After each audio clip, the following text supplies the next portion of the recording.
बबुआ लोगवा देत काहे गारी बता द बबुआ लोगवा देत काहे गारी बता द बबुआ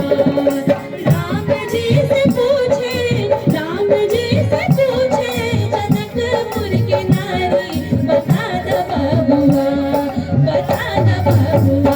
लोगवा देत काहे गारी बता द बबुआ लोगवा देत काहे गारी बता द बबुआ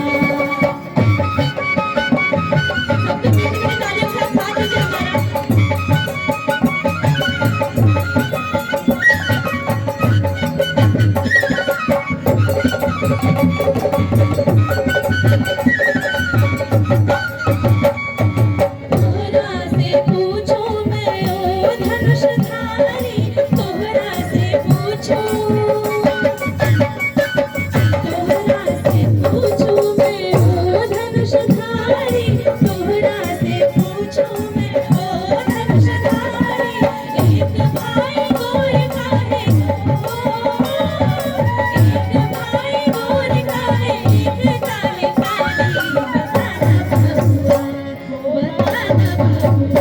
लोगवा देत काहे गारी बता द बबुआ लोगवा देत काहे गारी बता द बबुआ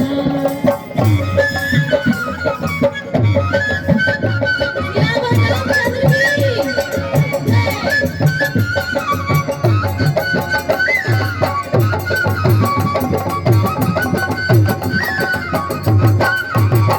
बूढ़ा बाबा के पकल पकल दाढ़ी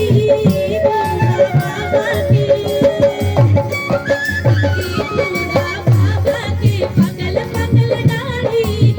बूढ़ा बाबा के पकल पकल दाढ़ी देखन में पातर खाए भर थारी बता द बबुआ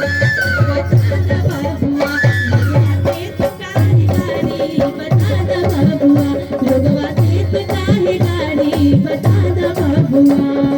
राम जी से पूछे जनकपुर के नारी बता द बबुआ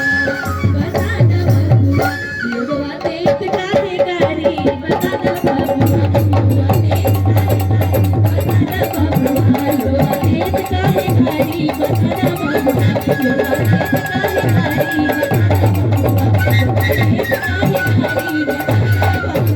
एक बार प्रेम से बोलिए सीताराम की